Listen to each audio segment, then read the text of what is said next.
This is Audible. Bound by Hatred. Born in Blood Mafia Chronicles Book 3. Written by Cora Reilly. Narrated by Win Ross and Lynn Barrington. Prologue. Gianna. My reflection could have been the opening scene of a horror movie.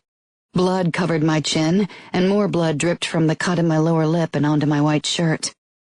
My lip was already swelling, but I was happy to find my eyes dry.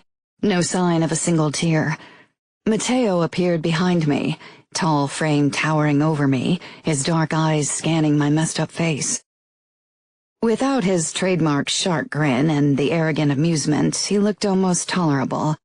"You don't know when to shut up, do you?" His lips turned into a smirk, but it looked somehow wrong. There was something unsettling in his eyes. The look in them reminded me of the one I'd seen when he dealt with the Russian captives in the basement. Something dark and twisted lurked in their depth. "Neither do you," I said, then winced at the pain shooting through my lip. "True," he said in a strange voice. Before I had time to react, he gripped my hips, turned me around, and hoisted me onto the washstand. "That's why we are perfect for each other." Back was the arrogant smile. The bastard stepped between my legs. "What are you doing?" I hissed, sliding back from the edge of the washstand to bring more distance between us while pushing against his chest. He didn't budge, too strong for me. The smile got bigger. He grabbed my chin and tilted my head up. "I want to take a look at your lip." "I don't need your help now. Maybe you should have stopped my father from busting my lip in the first place." "Yes, I should have," he said darkly, his thumb lightly touching my wound as he parted my lips. "If Luca hadn't held me back, I would have plunged my knife into your father's fucking back. Consequences be damned. Maybe I will still do it. I'd fucking love it." He released my lip and pulled a long curved knife from the holster below his jacket, before twisting it in his hand with a calculating look on his face. Then his eyes flickered up to me. "Do you want me to kill him?" God, yes. I shivered at the sound of Matteo's voice. I knew it was wrong, but after what Father had said today, I wanted to see him begging for mercy, and I knew Matteo was capable of bringing anyone to their knees, which excited me in a horrifying way. That was exactly why I'd wanted out of this life, why I still wanted out. I had the potential for cruelty, regardless of how I tried to convince myself of the opposite, and this life was the reason for it. "That would mean war between Chicago and New York," I said simply. Not that I gave a damn about peace. The men would find a reason to tear into each other soon enough. Someone always managed to insult someone else's honor, and then all bets were off. "Seeing your father bleed to death at my feet would be worth the risk. You are worth it." Chapter 1. Matteo. The first time I saw Gianna, she was a scrawny 14-year-old with a too big mouth, a splattering of freckles on her face, and untamed red locks. She was everything a proper Italian girl wasn't supposed to be, which was probably why I found her entertaining.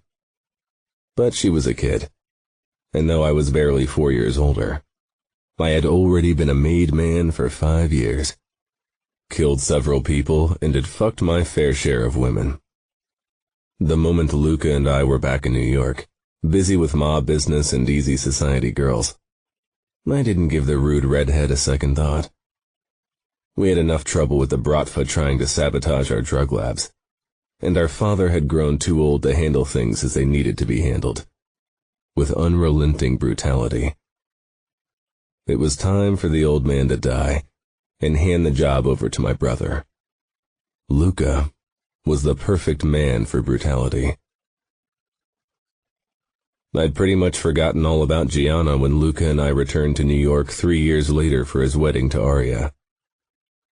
Luca had gotten it into his head that he wanted to see Aria before the wedding. The official explanation being that he wanted to make sure she was on the pill, which was bullshit. I knew it was, because he was eager to see how she'd grown up. And damn, the girl had filled up nicely. When she appeared behind her younger sister Liliana in the doorframe to their suite in the Mandarin Oriental, my eyes didn't know what part of her to check out first. Long blonde hair, stunning blue eyes, narrow waist, lean legs, nice butt and tits. She was smoking hot. She was also Luca's fiancée, and so firmly off limits. Not to mention she was a bit too demure for my taste. The way she cast down her eyes whenever Luca looked at her would have driven me insane. Luca was an intimidating fucker, and the girl had been dealt a heavy blow for having to marry him. But she needed to grow a spine if she wanted to stand a chance against Luca. He was used to bossing people around. Of course, the moment I entered the suite, Aria was the last thing on my mind. My gaze settled on the girl with the flaming red hair who lounged on the sofa. Long legs casually crossed and propped up on the coffee table. At once, the long-forgotten memory of her rudeness resurfaced, and with it, my interest in her. She wasn't the awkward, scrawny girl she used to be. Definitely not scrawny.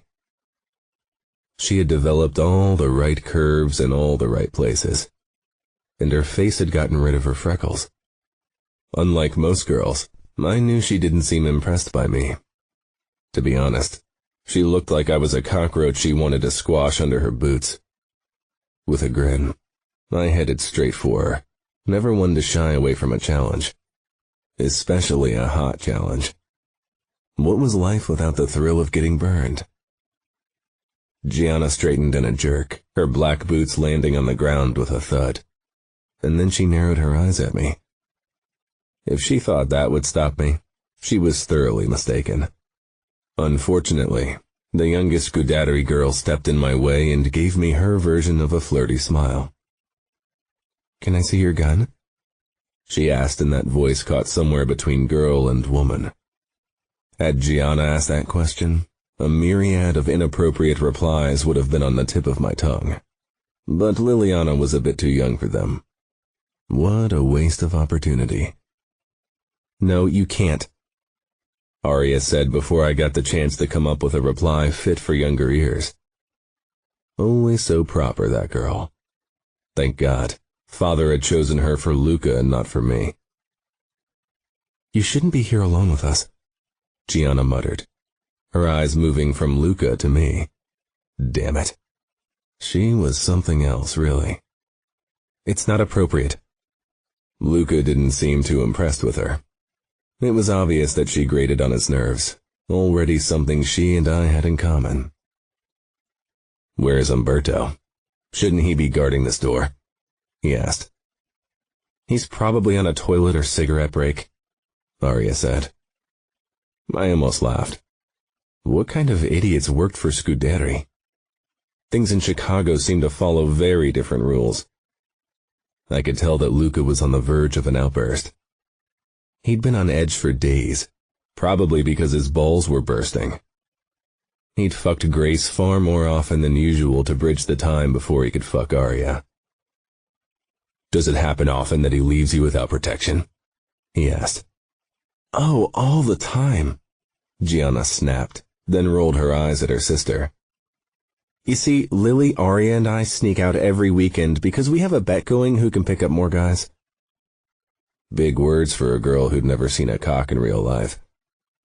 From the look Luca gave me, he thought the exact same thing. Gianna really didn't know anything about my brother if she thought it was a good thing to taunt him like that. Luca stalked toward his little fiancée, who flinched as she always did when he acted like a berserk. "I want to have a word with you, Aria." Gianna jumped to her feet like a tigress determined to protect her young. "I was joking, for God's sake." She actually tried to get in between Luca and Aria, which was a fucking bad idea. Before Luca could lose his shit, I grabbed her wrist and dragged her away. Gianna's blue eyes flashed with fury. I'd been wrong. Her face hadn't gotten rid of all of her freckles. This close up I could see the soft dusting of freckles on her nose, but somehow they made her look even more beautiful. "Let go of me or I'll break your fingers," she hissed. I'd love to see you try. I released her with a grin that seemed to enrage her only further, if the narrowing of her eyes was any indication. Luca started leading Aria away. Come on, where's your bedroom? Gianna's gaze flitted between Luca and me. I'll call our father, you can't do that. Of course, Luca didn't give a fuck. Scuderi would have given Aria to him years ago. He definitely wouldn't care if Luca sampled her goods a few days before the wedding. The door fell shut and Gianna stalked toward it. I gripped her hand again before she could piss off Luca even more. This girl really didn't know what was good for her. Give them some privacy. Luca won't rip Aria's clothes off before the wedding night. Gianna shook me off. Do you think that's funny? What are they talking about? Liliana asked. The door to the suite swung open and Umberto stepped in, sending a glare my way. The old man still hadn't forgiven me for insulting his wife 3 years ago. Gianna, Liliana, come here, he said sharply. I cocked one eyebrow at him. Was he worried I'd hurt them? If that were my intention, they definitely wouldn't be standing next to me unscathed. Romero rolled his eyes behind Umberto's back as he stepped in behind the man, and I smirked. Of course, the old man caught it and his fingers moved a bit closer to his knife holder. Do it, old man. It's been too long since I had a good fight. Liliana obeyed at once and walked toward her bodyguard. As expected, Gianna stayed beside the door to her sister's bedroom. Luca dragged Aria into her bedroom. They're alone in there. Umberto started to head toward the door, but I blocked his way. Romero was close behind him. Not that I would need him to stop the old guy. Umberto tried to stare me down. He was at least 4 inches shorter than me, and no matter how good of a knife fighter he was, I'd cut him open with my blade before he could even blink. My fingers actually itched to do it. They aren't married yet, he said like that was news to me. Her virtue is safe with my brother. Don't worry. It wasn't a lie. Luca wouldn't dishonor Aria. Umberto's lips thinned. I had a feeling that he wanted to start a fight as much as I did. Before things could get entertaining, the door to the bedroom opened and Aria walked out. She looked as if she'd seen a ghost. I gave Luca a look. Did he really have to scare the shit out of his fiancée a few days before their wedding? What are you doing here? Umberto asked. You should pay better attention in the future and keep your breaks to a minimum, Luca told him. I was gone for only a few minutes and there were guards in front of the other doors. Bored by their argument, I turned my attention back to the redhead. Gianna put her hands on her hips, somehow pushing her chest out. She really had a body to die for. I wondered if Scuderi had already set her up with some loser from the outfit. That would be a pity. Gianna met my gaze. What are you looking at? I let my eyes wander the length of her. That's your hot body. Then keep looking, because that's all you ever get to do with my hot body. Stop it, Umberto warned. Gianna really shouldn't have said that. I'd always enjoyed the hunt. While Luca didn't bother once a girl proved to be work, I'd always preferred going after a difficult conquest. It kept things interesting. Getting a girl into our beds had never been a problem for either of us. We were good-looking and rich, not to mention the kind of bad boy mini-board society girls needed to spice up their boring lives. But there was no fun in always getting what you wanted without having to fight for it. Gianna's narrowed eyes followed me when Luca, Romero, and I left the suite. I smiled to myself. The girl had fire. Luca sighed. Don't tell me you've set your sights on the redhead. She's a major pain in the ass. So what? She'd definitely make my life more interesting. What? Killing off Russians and having a new girl in your bed every other night isn't doing the deal for you. I like to change things up now and then. You can't have her. She's off limits. I won't tell Father you brought war with the outfit down on us because you pawed at Scuderi's daughter. There's only one way you could have the redhead in your bed, and that's if you marry her. And that's not going to happen. Why not? Luca paused. Tell me you're joking. I shrugged. I didn't really want to marry yet, or ever for that matter. But Father had been on my case for months. Every woman he'd suggested so far had been boring as hell. Luca gripped my shoulder. You won't ask Scuderi for his daughter's hand tonight. Is that an order? I asked quietly. Luca would be my capo very soon, and he was above me in the hierarchy of the Familia, but I wasn't good at following orders. No. A piece of advice. Luca smirked. If I ordered you, you'd do it just to annoy me. I'm not a hot-headed teenage boy, I said, then grinned because Luca knew me too well. I just want you to take your time. You might find Gianna's bitchiness fascinating now, but I doubt that'll last more than a few days. I know you. The moment the hunt is over and you got what you wanted, you'll lose interest. But this time, you'd be stuck with her forever. Don't worry. I have every intention of scoring tonight. That'll make me forget all about Gianna. Chapter 2. Aria and Luca's wedding. Gianna. This wedding was a farce. Aria leaned away from Luca and clutched my hand the moment we sat down at the table. It was obvious how unhappy she was. She was trying so hard to hide it, but for me it was plain as day. Of course, nobody gave a shit. It was pretty much standard that the bride was forced into marriage, so unhappiness was a given. Nobody ever asked what we wanted. Nobody ever cared. Not even the other women. It was then that I made a promise I was determined to keep. I wasn't going to end up in a loveless marriage.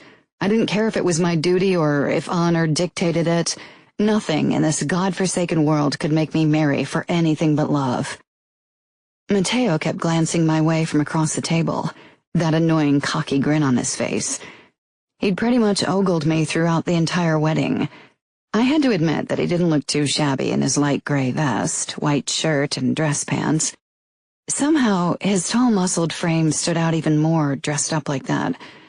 Of course, I'd have bitten my tongue off before admitting to anyone that I found Matteo's looks tolerable, especially when his personality wasn't anywhere close to being sufferable. Aria clutched my hand under the table even tighter because of something Luca had said to her. She was oblivious to Matteo's flirting with me, oblivious to anything but her distress.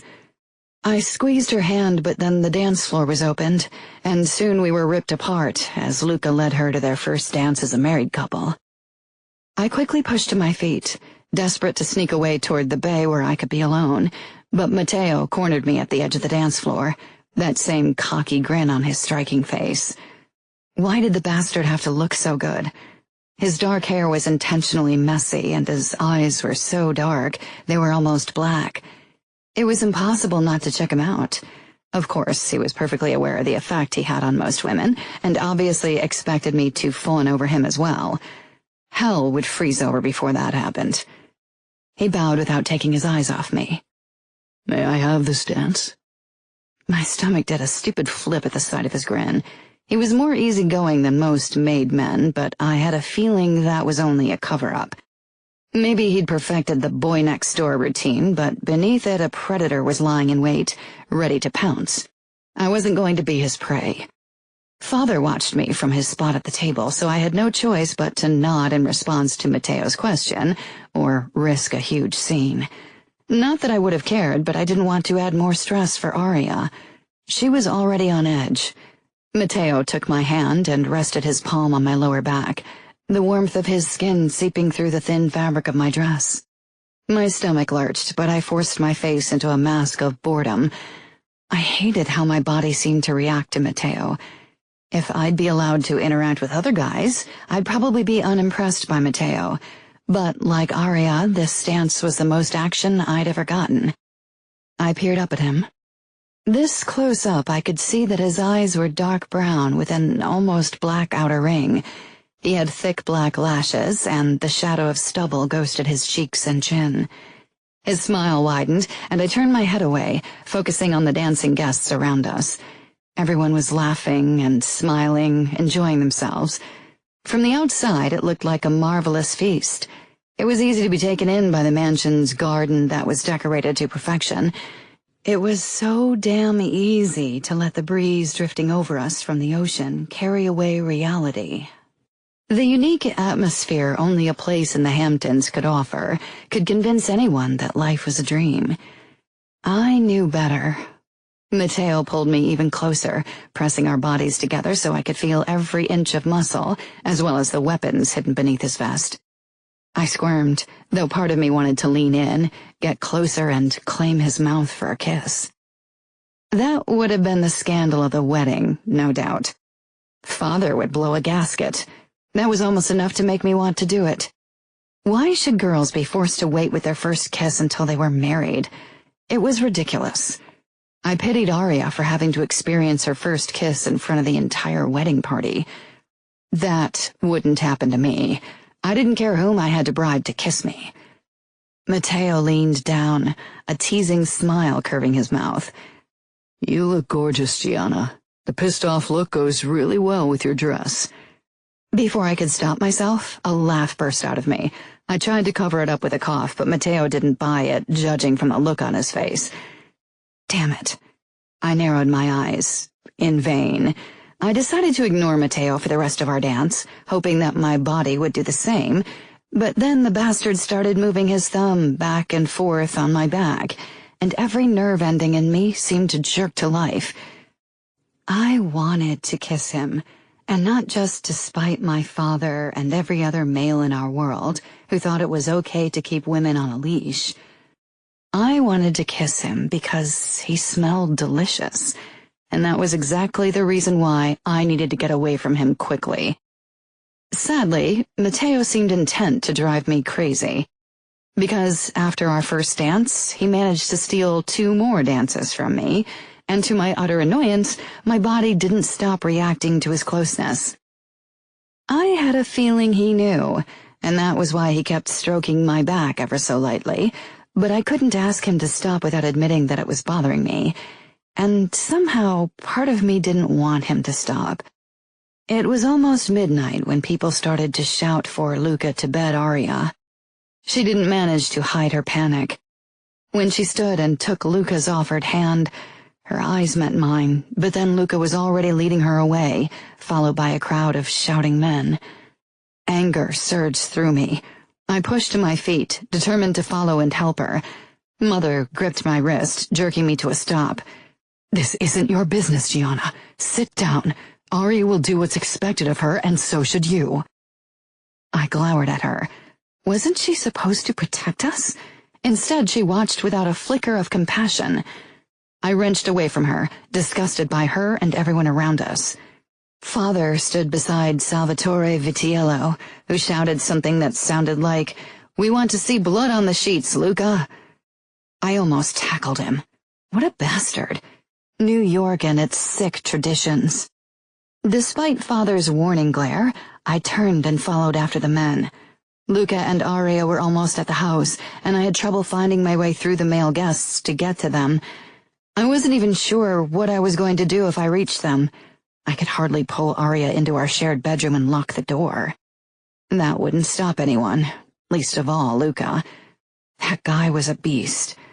A few of the men made lewd comments in my direction, but I ignored them, my eyes firmly focused on Aria's blonde head.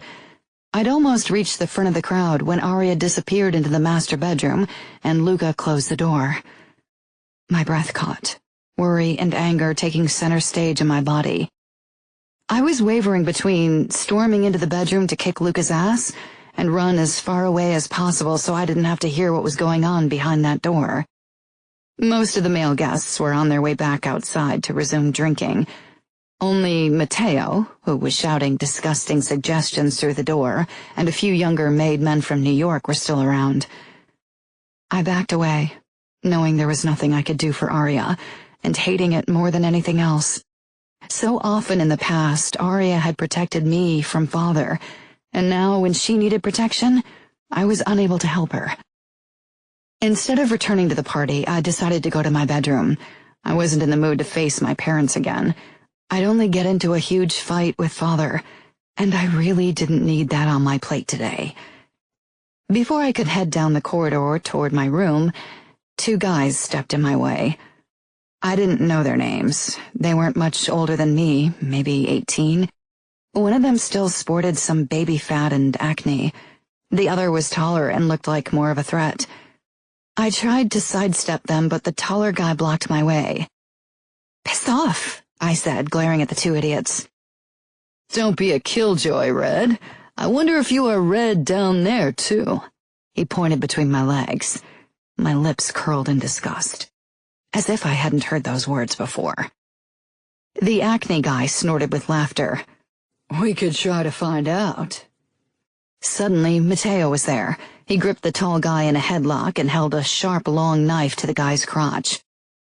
"Or," he said in an eerily calm voice, "we could try to find out how long it takes for you to bleed out like a pig after I cut your dick off. How about that?" I used the moment to ram my knee into Acne Guy's balls. He cried out and dropped to his knees. I probably shouldn't have enjoyed it as much as I did. Matteo raised his dark eyebrows at me. "Want to have a go at this one, too?" I didn't need to be told twice. Instead, I landed a good kick and sent the second guy to his knees as well. Both guys looked up at Matteo with fear-widened eyes, ignoring me completely. "Fuck off before I decide to cut your throats," Matteo said. They scrambled off like dogs with their tails between their legs. "Do you know them?" I asked. Matteo sheathed his knife. He didn't look as drunk as he'd seemed at the party. Maybe it had all been for show. A quick glance around made me realize that we were alone in this part of the house, and from the way my heartbeat quickened and my stomach fluttered, I knew this really wasn't a good idea. "They are the kids of two of our soldiers. They aren't even made men yet." Inducting them into the Mafia probably wouldn't turn them into nicer human beings. "I could have handled them myself," I said. Matteo scanned my body again. "I know." That wasn't the answer I had expected, and I wasn't entirely sure if he was pulling my leg or not. It's funny how you can act like a knight in shining armor one second, and the next you're encouraging your brother to sexually assault my sister. "Luca doesn't need encouragement, believe me." "You make me sick. All of this does." I turned and stalked away, but Matteo caught up with me and barred my way with an arm against the wall. "Your sister will be fine. Luca isn't cruel to women." "Is that supposed to reassure me?"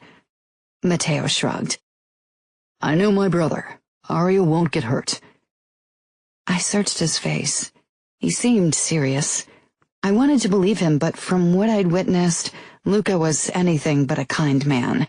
He was brutal and cruel and cold, and I wasn't sure if Matteo's definition of not being cruel to women matched my own. "I really want to fucking kiss you," Matteo said in a rough voice, startling me. My eyes widened. He didn't move, just stood in front of me with his arm propped up against the wall, and his dark eyes boring into mine. We weren't engaged, thank God, so speaking to me like that was more than inappropriate. Father would have gone nuts if he had heard. I should have been anxious, embarrassed at the very least, by his words, but instead, I found myself wondering how it would be to kiss someone, to kiss Matteo. The girls in my class had all kissed and done far more already. Only Aria, the other girls from mob families, and I were sheltered from the outside world, always guarded by bodyguards. How would it be to kiss someone forbidden, to do something a good girl didn't do? "Then why don't you?" I heard myself say. Alarm bells went off in my mind, but I ignored them. This was my choice. If we weren't who we were, if we hadn't been born into this screwed-up world, if Matteo wasn't a made man and a killer, maybe then I could have fallen for him. If we'd met as two normal people, then maybe we could have become something. Matteo moved closer to me. For some reason, I backed away until I bumped into the wall, but Matteo followed, and soon I was trapped between cold stone and his body. Because there are rules in our world, and breaking them has consequences. You don't seem like one for rules. I wasn't sure why I was encouraging him. I didn't want his attention. I wanted out of this fucked up world and its fucked up people. Getting involved in any way with someone like him would make that impossible. Matteo smiled darkly. I'm not. He reached for my face and slowly raked his fingers through my hair. I shivered at the light touch. I didn't even like Matteo, right? He was annoying and arrogant and never knew when to shut up. He's like you. But my body wanted more. I grabbed his vest, my fingers crinkling the soft material. Me neither. I don't want my first kiss to happen with my husband. Matteo let out a quiet laugh, and he was so close that I could feel it more than hear it. This is a bad idea, he murmured, his lips less than an inch from mine, his eyes dark and devoid of the usual playfulness. My insides seemed to burn with need. I don't care. And then Matteo kissed me, lightly at first, as if he wasn't sure if I was being serious. I tugged at his vest, wanting him to stop being careful, and Matteo crushed his body to mine, his tongue slipping between my lips, tangling with mine, giving me no time to wonder what I was doing. He tasted of whiskey and something sweeter, like the most delicious whiskey truffle I could imagine. His body radiated heat and strength. His hand cupped the back of my neck as his mouth set my body alight with need. God, no wonder Father didn't want us to be around men. Now that I knew how good kissing felt, I never wanted to stop doing it. There was a gasp, and Matteo and I pulled apart. I was still dazed when my eyes settled on my sister Lily, who stood frozen in the hallway, probably on her way to her room. Her eyes were wide.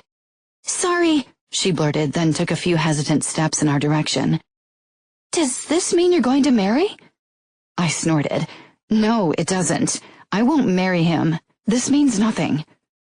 Matteo shot me a look, and I almost felt bad for my rude words. But it was the truth. I had no intention of marrying a made man, no matter how good he could kiss, or how much he could make me laugh. The men in our world were killers and torturers. They weren't good men. They weren't even decent men. They were bad, rotten to the core. Nothing could change that. Maybe they occasionally managed to imitate normal guys. Especially Matteo had that act down to a T. But in the end, it was only a mask. Matteo turned to Lily. "Don't tell anyone what you saw, okay?" I slipped away from him, needing to bring some distance between us. How could I have let him kiss me? Maybe I was lucky and he was more intoxicated than he let on. Maybe he wouldn't remember a thing tomorrow morning. "Okay," Lily said with a shy smile. Matteo gave me a knowing look before he walked past Lily and turned the corner. The moment he was gone, Lily rushed toward me. "You kissed him!" "Shh," I said as we walked down the hall. "Can I sleep in your room tonight? I told Mother I could." "Yeah, sure." "How was it?" she asked in a hushed whisper. "The kiss, I mean."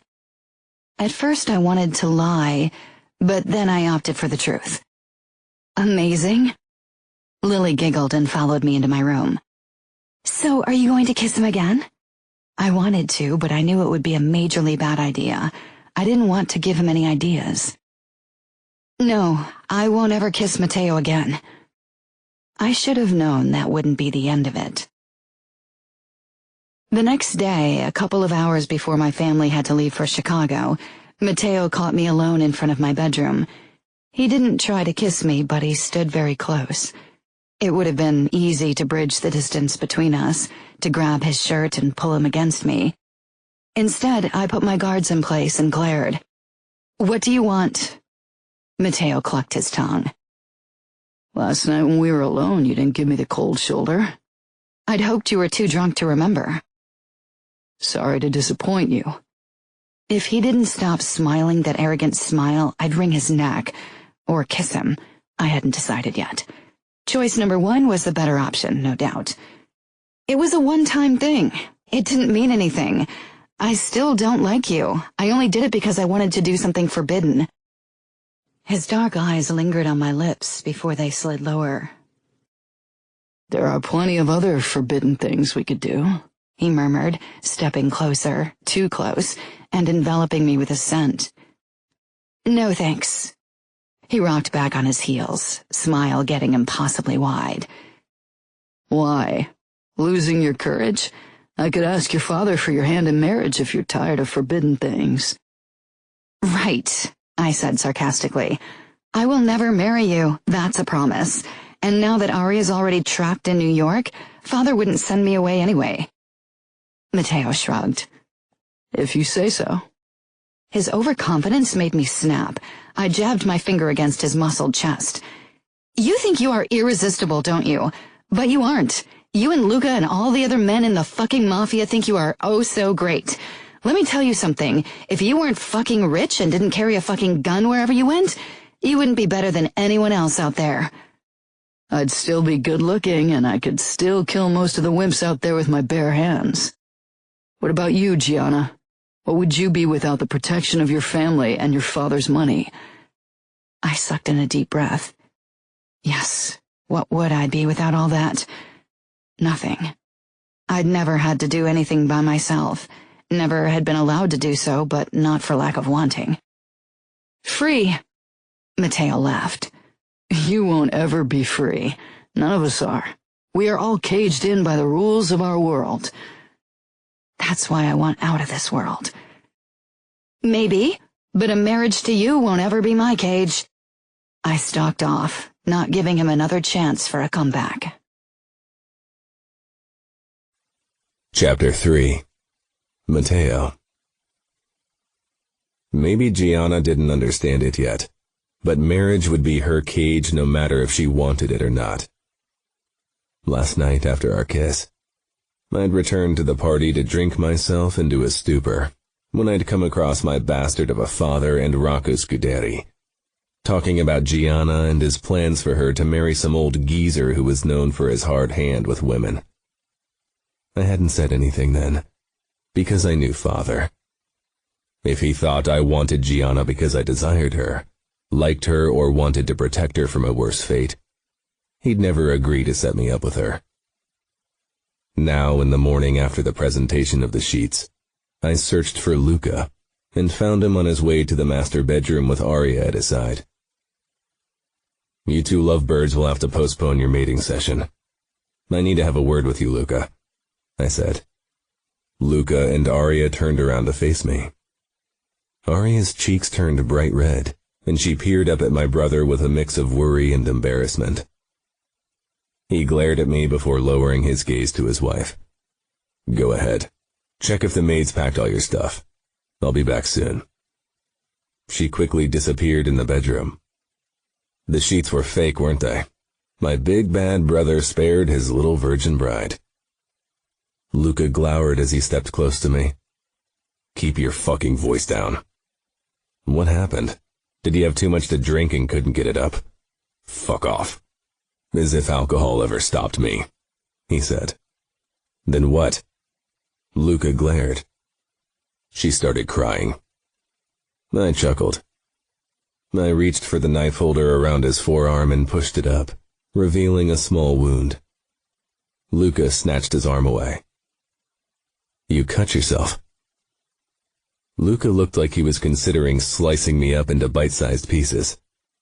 Since I still needed his help, I decided to keep my taunting to a minimum. I knew it. I told Gianna last night that she didn't need to worry about Aria. You have a soft spot for damsels in distress. I don't. He frowned. You were alone with Gianna.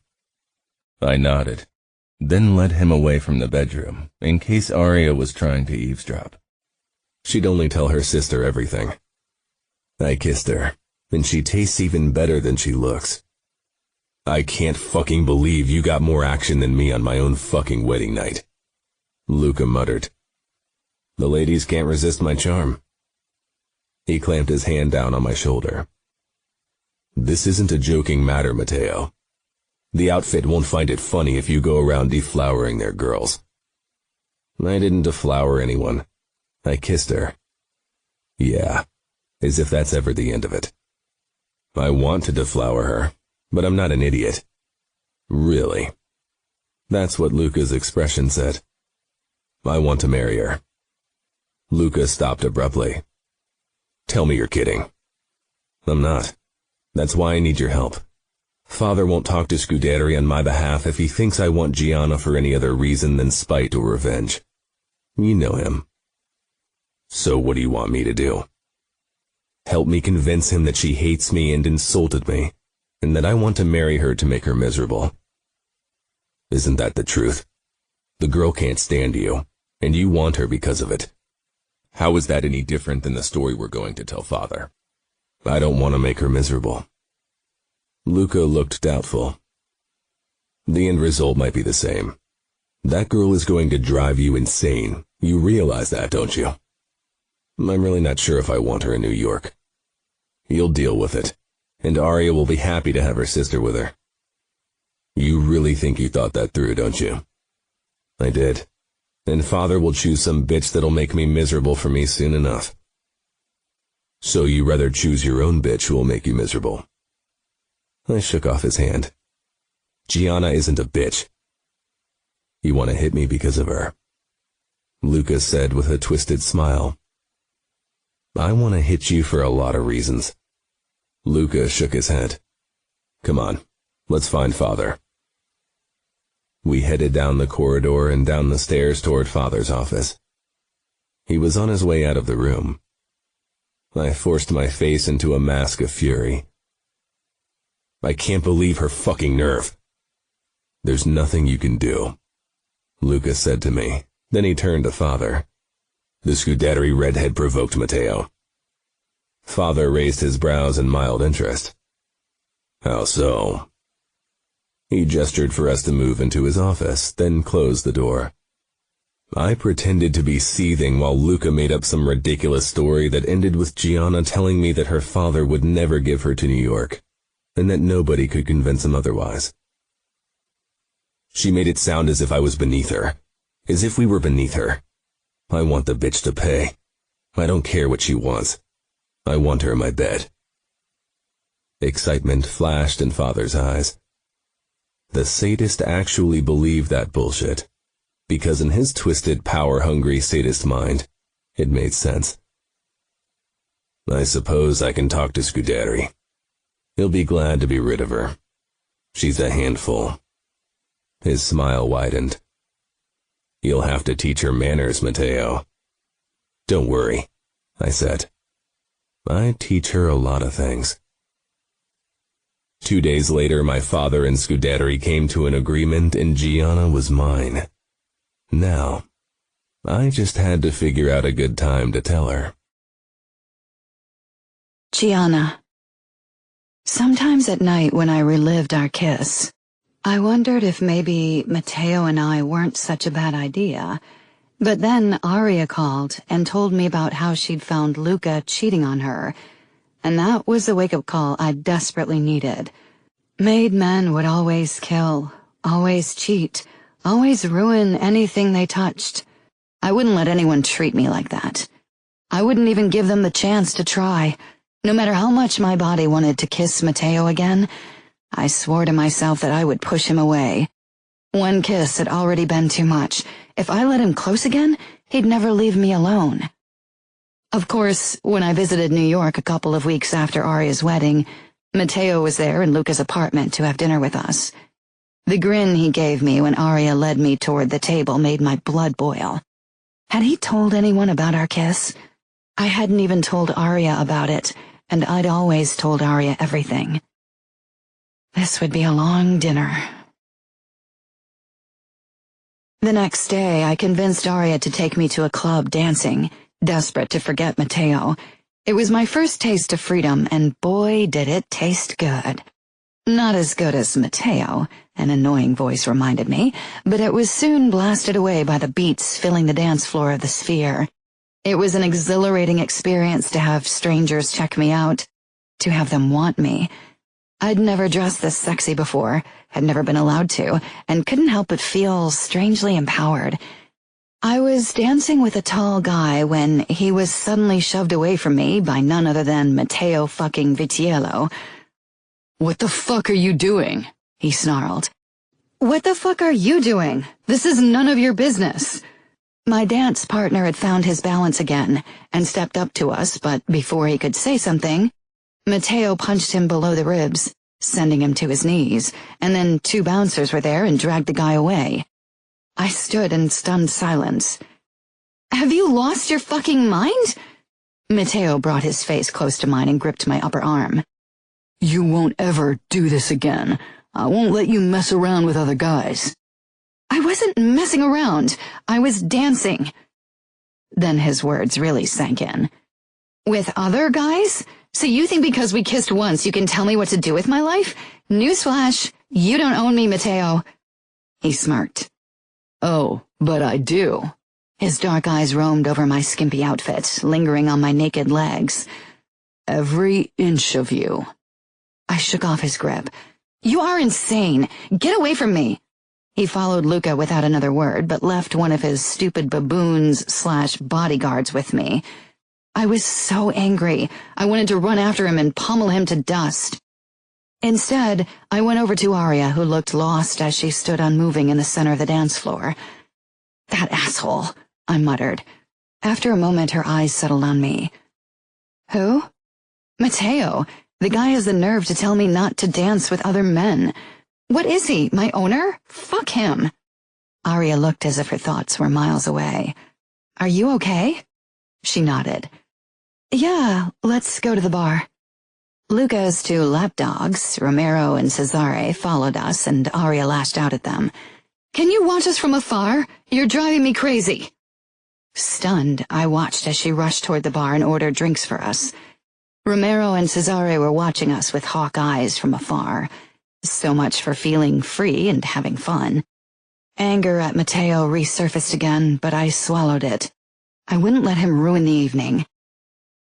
"You can go dancing," Aria said with a shaky smile, clinging to her drink like it was her lifeline. "In a few minutes. You look pale." "I'm okay." She didn't look okay, and I wasn't sure why she didn't want to tell me what was bothering her. Although I really had no right to complain.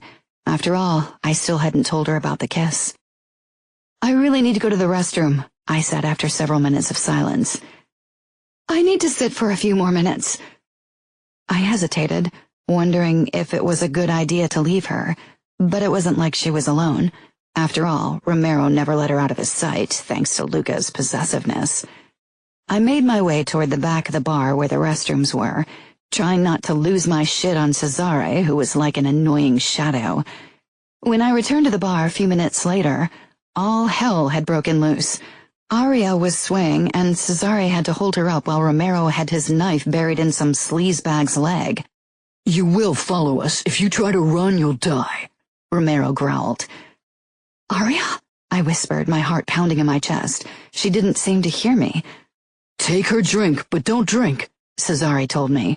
I picked up the glass, too shaken to be annoyed by his patronizing tone. We made our way to the back and then down into a basement. Aria's legs barely supported her. I stayed beside her the entire time. When we stepped into a sort of office, my eyes settled on Matteo, who lounged in a chair. His gaze zoomed in on me before taking in the rest of the scene. He pushed to his feet. "What's going on?" "Probably roofies," Romero said. Roofies? I narrowed my eyes at the asshole who drugged my sister. I wanted to hurt him, but the expression on Matteo's face made it clear that I would get my wish. His eyes held a promise to me. I knew it was sick, but somehow this made me want to kiss him even more. Something was so wrong with me. Aria and I were sent away before Luca and Matteo started dealing with the bastard, and Romero led us out the back door toward an SUV. My heart clenched when I settled on the back seat with Aria's head on my lap.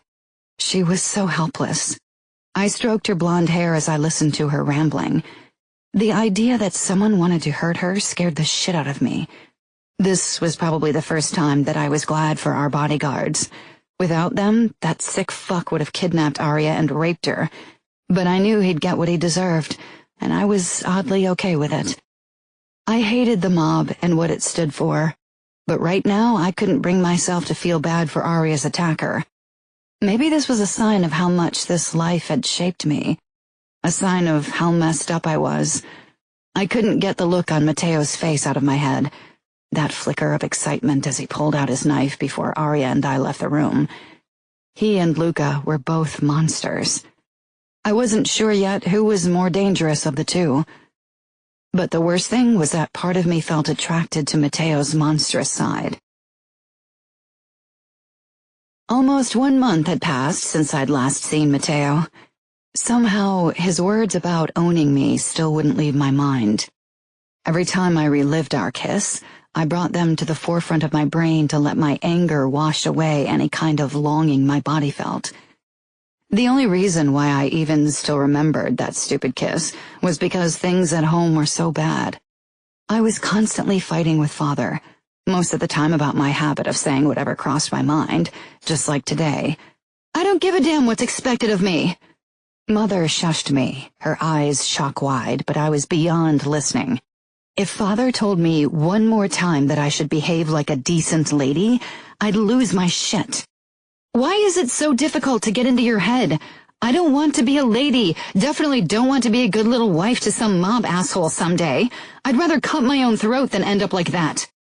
I saw it coming but didn't even try to avoid it. Father's palm hit my face.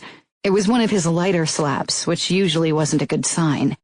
He hit hard when he had no words to break my spirits. If he went easy on me, I wouldn't like what he had to say. He gripped my shoulders hard until I met his gaze. "Then maybe you should go looking for a sharp knife, Gianna, because Vitiello and I decided to marry you off to his son, Matteo." My mouth fell open. "What?" "You must have made quite an impression, because he asked his father to make this arrangement." "You can't do that." "I can, and it wasn't my idea. Matteo seemed very adamant about marrying you." "That bastard." Father's grip tightened, and I winced. Lily only stared with huge blue eyes. She and Aria had only occasionally experienced Father's rougher side. He usually reserved his slaps and cruelness for me, the bad daughter. "This is exactly the reason why I'm glad to have you out of our territory. If I married you off to one of our soldiers, I'd have to punish one of our own for beating you to death for your insolence. But if Matteo Vitiello tortures some sense into you, I'll be off the hook, because I can't risk war with New York." I swallowed my hurt. I knew Father liked me least, and it wasn't as if I needed his approval or affection, but his words stung anyway. Mother, of course, didn't say anything, only stared down at her plate while folding and unfolding her stupid napkin. Lily's eyes were brimming with tears, but she knew better than to open her mouth when Father was in a mood. She and Aria had always been better at self-preservation than me. "When did you make the decision?" I asked firmly, trying to mask my feelings. "Matteo and his father approached me right after Aria's wedding." And suddenly I knew when Matteo had decided to marry me, when I'd told him the morning after our kiss that I would never marry him. The arrogant asshole couldn't take the hit to his pride. He was marrying me to prove a point, that he got whatever he wanted, that he had the power while I was a marionette in the hands of the Mafia. "I won't marry him or anyone else. I don't care what you say. I don't care what the Vitiellos are saying. I don't fucking care." Father shook me hard until my ears started ringing. "You will do as I say, girl, or I swear I will beat you until you forget your name." I glared. I'd never hated anyone as much as I hated the man in front of me, and yet part of me, some hopeful, stupid, weak part, loved him. "Why do you do this? It's not necessary. We already gave them Aria to make peace. Why do you force me to marry? Why can't you let me go to college and be happy?" Father's lips curled in disgust. "Go to college? Are you really that stupid? You are going to be Matteo's wife. You are going to warm his bed and bear his children. End of story. Now go to your room before I lose my patience." Lily sent me a pleading look. What had once been Aria's job was now Lily's, keeping me out of trouble. If it hadn't been for her, I would have continued the fight. I didn't care if Father beat me over and over again. It wouldn't change my mind. I turned on my heel and ran up to my room where I grabbed my phone and flung myself on the bed. I speed-dialed Aria, and after the second ring she answered. Hearing her voice, the tears I'd been holding back slipped out. At least, our bastard of a father couldn't see them. "Aria," I whispered. The tears were coming faster already. "Gianna, what happened? What's going on? Are you hurt?" "Father's giving me to Matteo." The words sounded so ridiculous. Nobody in the outside world would even understand them. I wasn't a piece of furniture that could be handed over to someone, and yet that was my reality. "What do you mean he's giving you to Matteo?" "Salvatore Vitiello spoke to Father and told him that Matteo wanted to marry me, and Father agreed." "Did Father say why?" "I don't understand. I'm already in New York. He didn't need to marry you off to the Familia, too." "I don't know why. Maybe Father wants to punish me for saying what I think. He knows how much I despise our men and how much I hate Matteo. He wants to see me suffer." That wasn't exactly the truth. I didn't really hate Matteo, at least not more than I hated every other made man. I hated what he stood for and what he did, hated that he had asked Father for my hand like my opinion didn't matter. "Oh, Gianna, I'm so sorry. Maybe I can tell Luca and he can change Matteo's mind." "Aria, don't be naive. Luca knew all along. He's Matteo's brother and the future capo. Something like that isn't decided without him being involved." "When did they make the decision?" "After I was stupid enough to kiss him. A few weeks ago, even before I came to visit." I couldn't tell her that it had happened at her wedding. Aria would only figure out a way to blame herself for my misery. "I can't believe him. I'm going to kill him. He knows how much I love you. He knows I wouldn't have allowed it. I would have done anything to prevent the agreement." Aria sounded remarkably like me in that moment, and while my heart swelled with love for her because of her willingness to protect me, I couldn't allow it. Maybe Aria couldn't see it, but Luca was a monster, and I didn't want her to get hurt. Not for me. Not when it was already too late. "Don't get in trouble because of me. It's too late anyway. New York and Chicago shook hands on it. It's a made deal, and Matteo won't let me out of his clutches." And I knew it to be true. Even if he decided he didn't want me, he would never admit it. I'd always thought I could evade marriage. I'd always thought I could figure out a way to go to college, to find a life away from the mob world. "I want to help you, but I don't know how," Aria said miserably. "I love you, Aria. The only thing that stops me from cutting my wrists right now is the knowledge that my marriage to Matteo means I'll live in New York with you." I'd never considered suicide a valid option, had never felt miserable enough to do it, but sometimes it felt like the only choice I had left in my life, the only way to decide my own fate and to ruin Father's plans was actually when to end it. But I'd never actually go through with it. I couldn't hurt my siblings like that. And regardless of my hopeless future, I clung to life too much. "Gianna, you are the strongest person I know. Promise me you won't do anything stupid. If you hurt yourself, I couldn't live with myself." "You are much stronger than me, Aria. I have a big mouth and flashy bravado, but you are resilient. You married Luca. You live with a man like him. I don't think I could have done it. I don't think I can." I'd seen glimpses of Matteo's darkness in New York when he'd offered to kill Aria's attacker to make me happy, and afterwards in his eyes when he'd been covered in blood like Luca. There hadn't been regret or guilt in his gaze then. Sometimes I thought he was the more dangerous of the two because he was less in control. Sometimes I thought he hid how messed up he was with his outgoing personality. "We'll figure it out, Gianna," Aria said. I knew she couldn't do anything. That evening, Matteo fucking Vitiello actually dared to call my phone. I ignored him. There was no way in hell that I'd talk to him, not after what he'd done. If he thought this was over, if he thought he'd won, then he had another thing coming. Chapter 4. Matteo. I was ready for this fucking day to be over. First father's funeral, and now hours of discussion with the Cavalleros and Scuderis about ways to keep the Russians at bay, and to show them who was boss. It wasn't like I needed time to grieve. Luca and I hadn't harbored any feelings except for contempt and hatred for our father in a very long time. But I wasn't a fan of funerals and everything they entailed. Especially seeing my stepmother cry her fake tears had grated on my fucking nerves. Did she really think anyone believed she actually missed her sadistic husband? She'd probably spit on his carcass when nobody was looking. It's what I wanted to do. The only good thing about this whole ordeal had been Gianna, who had to attend the funeral with her family. She'd ignored my calls ever since she'd found out about our marriage a week ago. But she couldn't avoid me forever. I was actually looking forward to our first private encounter. I loved when she was angry. After the meeting, I was on my way to my motorcycle when I heard steps behind me. I turned, finding Luca running my way, the phone pressed against his ear and a thunderous look on his face. Before I could ask him what had crawled up his ass, he lowered the phone and said, "Cesare called.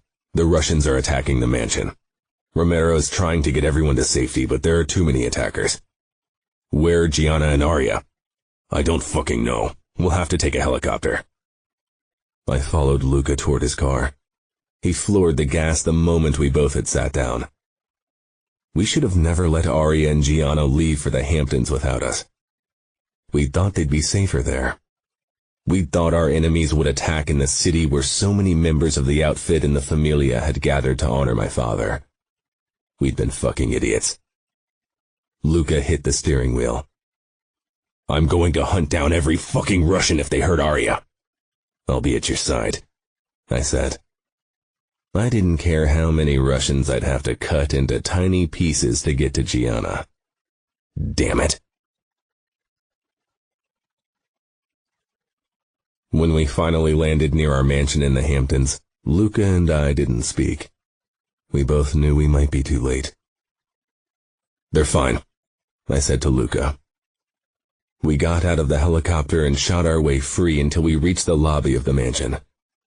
I pulled my knife out the throat of some asshole and straightened when one of the Russian bastards shouted from inside. "We have your wife, Vitiello. If you want to see her in one piece, you better stop fighting and drop your weapons." Luca glanced my way. "Don't do anything stupid, Matteo." "You aren't the only one with something to lose," I said grimly. "Gianna is in there too." Luca gave a nod, then slowly walked forward. I followed a few steps behind him. My eyes found Aria first. One of the Russian underbosses, a fucker named Vitaly, was holding a knife against her throat. Luca would kill the bastard. "So this is your wife, Vitiello?" Vitaly asked, but I barely listened. Gianna was sprawled out on the floor, a huge bruise on her forehead. I could tell that she was trembling, from fear or pain I wasn't sure. Her blue eyes met mine. A huge Russian asshole towered over her. Bloodlust filled my body. I twisted my knives in my hands, trying to decide which part of the Russian's body I'd slice off first. Probably the hand he'd used to hit her. Gianna didn't take her eyes off me, like she knew I was going to make this all okay. I wouldn't let any of those fuckers hurt her now that I was here. And by God, I'd make them pay. Make them regret the day they laid eyes on Gianna.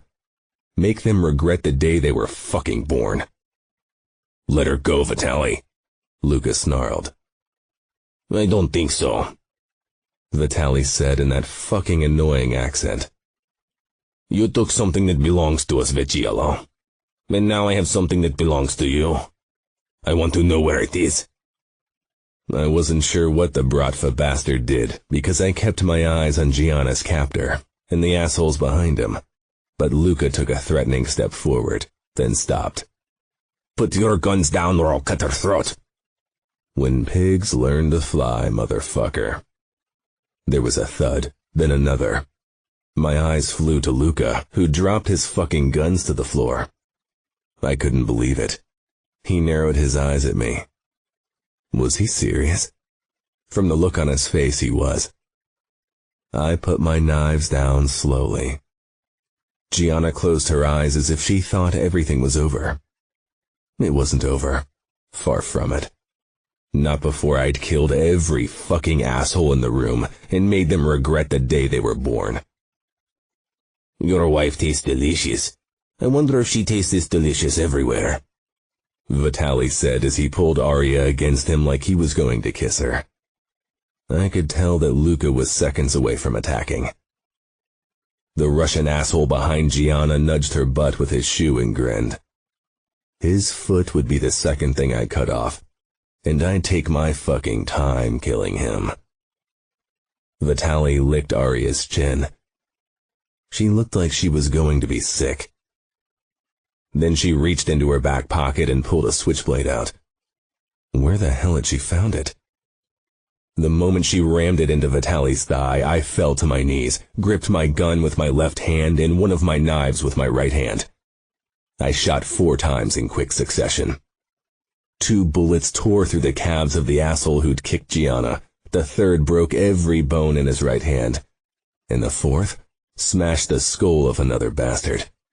I flung the knife at the same time. It pierced the eye socket of Russian number 3. I stormed toward Gianna, slipped my arms under her body, and carried her over to the side where she was shielded by a massive wooden sideboard. I knelt in front of her and shot another Russian, then another. Gianna's face was pressed up against my knee, and I put my palm down on the top of her head, stroking her unruly red hair. A woman cried out. My eyes darted around until they settled on Luca, who was cradling an unmoving Aria in his arms. I froze, my heart slamming against my chest. No! Gianna cried hoarsely. She tried to sit up, but her arms gave away and she fell against me. Aria! I wrapped my arm around her and she stared up at me with terror-stricken eyes. Help, Aria! Help her! She whispered. She tried to stand again. I helped her up, one arm around her waist, but didn't let her go to her sister. Luca looked like he would kill anyone who dared to approach. There was an expression on his face I'd never seen before. Leading a life of brutality, Luca and I had the potential to snap. But until now, I hadn't thought there was anything on this planet that could actually bring Luca to the brink. Gianna started crying. I touched her cheek. Shh, Aria will be fine. Luca won't let her die. For everyone's sake, I hoped I was right. Gianna leaned against me, hands clutching my shirt. I peered down at her.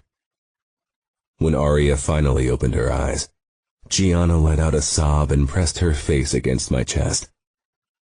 I cupped her head, then brushed a kiss against it. She didn't react. She was probably in shock. What about Gianna, Lily, and Fabi? Aria asked in a weak voice. Gianna lifted her head but didn't let go of me.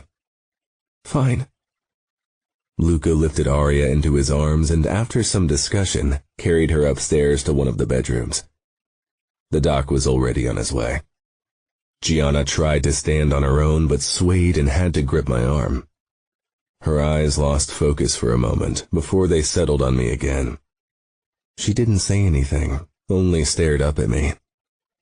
I lightly brushed my fingertips over the bruise on her forehead. Is this the only place you're hurt? She shrugged, then winced.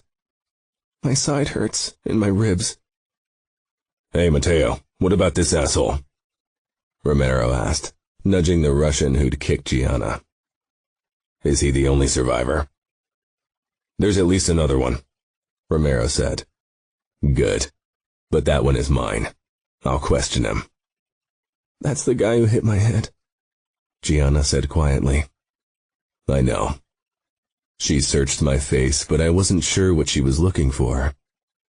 Her eyes fluttered shut for a moment, but she quickly opened them again. You need to lie down, I said. She didn't even try to protest, which was a bad sign.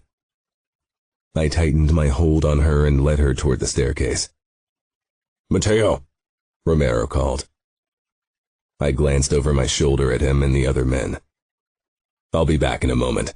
Get rid of the bodies, and take the 2 living Russians down into the basement. Romero nodded. Okay. Then his eyes slid to Cesar's body on the ground. There was nothing we could do for him. I'd known him for a long time. He'd been a good, loyal soldier. The time to mourn him would come, but it wasn't now. I helped Gianna up the stairs and pretty much carried her down the corridor toward one of the guest bedrooms. I really wanted to take her to the room I slept in when we were in the mansion, but I didn't want to have a fucking fight. Not until Gianna was fit enough to be an equal contestant. She lay down on the bed and closed her eyes with a groan. I bent over her. I want to take a look at your ribs. Don't punch me. Her eyes fluttered open, and the hint of a smile tugged at her lips. I wondered if it was because she had a concussion or if she'd finally come to terms with our impending marriage. I pushed her shirt up, revealing inch over inch of creamy skin. But before my mind could come up with any ideas, I found the first bruises. A big one on her waist and 2 slightly smaller ones over her ribcage. Gently, I pressed down on the bruise on her waist, but she flinched away from my touch with a hiss. Oh, fuck, that hurts. I gritted my teeth. I couldn't wait to go down to the basement and have a word with the asshole who'd hurt her. I slid my hands higher, lightly tracing her ribs. She shivered. What are you doing? I want to see if your ribs are cracked, I told her. You want to use your chance to grope me, admit it. Her attempt at humor was ruined by her shaky voice, but I decided to play along. She didn't need to know that I was thinking of a way to prolong her attacker's suffering. I smirked. We'll be married in less than a year. Then I can grope you whenever and wherever I want. Her smile died and she turned away, closing her eyes. Maybe she hadn't come to terms with our marriage yet. I straightened. I need to go back down. I'll send the doc to you when he's done with your sister. You should catch some rest. Don't walk around the house. She didn't open her eyes, didn't give any indication that she'd heard me at all. I walked out and closed the door. The doc was heading my way, one of his assistants, a young woman whose name I kept forgetting, a few steps behind him. Where's Aria? He asked in his raspy chain smoker voice. I pointed toward the master bedroom. When you're done with Aria, take a look at Gianna. I don't think she's seriously injured, but I want to be sure. He gave a curt nod, not even slowing. Nobody wanted to make Luca wait. Call me before you go in. I want to be there when you check on Gianna. The doc was over 60, but that didn't mean I wanted him alone with Gianna. Not after almost losing her. He paused briefly, pale eyes settling on me. She's yours? Yes. He nodded simply, then he continued toward the master bedroom. I turned and headed downstairs. When I stepped into the basement, the 2 Russian survivors were tied to chairs. Tito, one of our best enforcers, leaned against one wall, his arms crossed.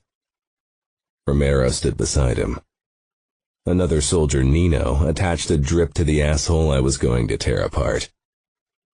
The other Russian was in slightly better shape and didn't need a transfusion. Yet. Once Tito got his hands on the poor bastard, that would change too. Tito straightened and inclined his head. I hope you didn't start yet, I said. We waited for you, Tito said. Does it look as if Tito started his work yet? Nino asked eagerly. The kid had a sick fascination with torture. Good. I stalked toward Gianna's attacker. He glowered at me. What's your name? I asked. Fuck you, he said in heavily accented Russian. I smiled at Tito, Romero, and Nino. Then I unsheathed my knife and held it out for the Russian bastard to admire. You sure you don't want to tell me your name? He spit in front of my feet. Where's that red-headed whore? Her pussy was calling for me. Nino nudged Romero with an eager smile. Tito had pulled his own knife and was wiping it on his jeans. Tough words for a dead man, I said lightly. I won't tell you anything. That's what they all say. I stepped closer. Let's see how tough you really are. 20 minutes is the longest it ever took me to get someone's name. I slammed my fist into his side, right over his left kidney. While he gasped for breath, I nodded at Tito to start his work on the other Russian bastard. 12 minutes later, I'd learned that the man in front of me was called Boris, and had been working for the Bratva in New York for 6 years. Before that, he'd been in St. Petersburg. He was still reluctant to give me more than the basic information. I paused, staring down at his blood-covered face. You sure you don't have an answer to my question? He coughed, blood dripping down onto his shirt. Fuck you. I can do this all night, but I can promise you, it won't be pretty. Gianna. I grew tired of waiting for the doc to show up. I didn't feel very dizzy anymore, and I barely winced when I straightened. And to be honest, being alone freaked me out after what had happened today. I'd been sure we'd all die, and my body still wasn't convinced otherwise. My pulse was fast, and occasionally I broke into a sweat, all because the mob had a bone to pick with the Bratva. I walked out of my room, then hesitated in the corridor. My eyes darted to the end of the hallway where the master bedroom was. Luca and the doc were probably still taking care of Aria. They'd send me away if I tried to walk in, or worse, lock me into the guest bedroom so I couldn't wander the house. I decided to go and search for Lily and Fabi instead. I yanked my phone out of my pocket and sent my sister a text. "Where are you?" Instead of replying, a door opened and Lily's dark blonde head poked out. Her face was puffy from crying and her eyes were huge and fearful. When her gaze settled on me, she ran in my direction and threw her arms around me.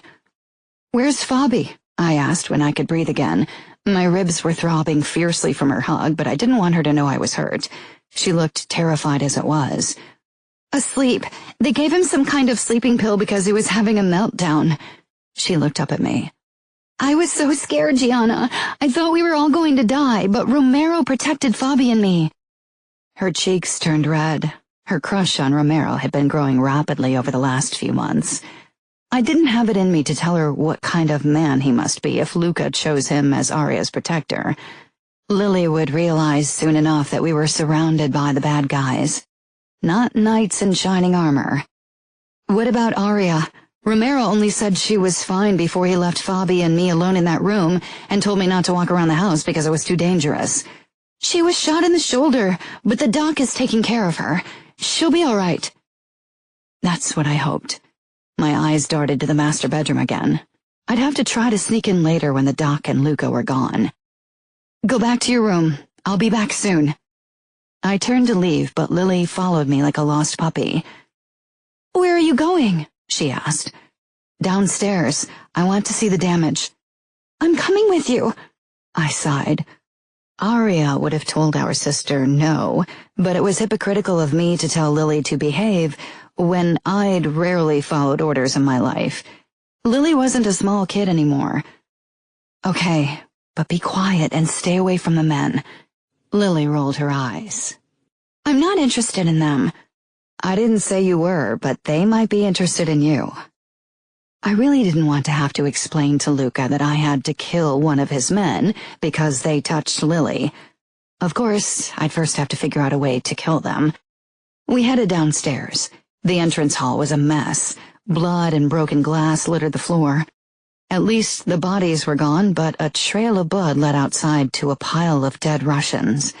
I really hoped they didn't treat Umberto's body like that. My chest tightened, but I fought the sadness. Umberto had chosen this life. Death was part of the game.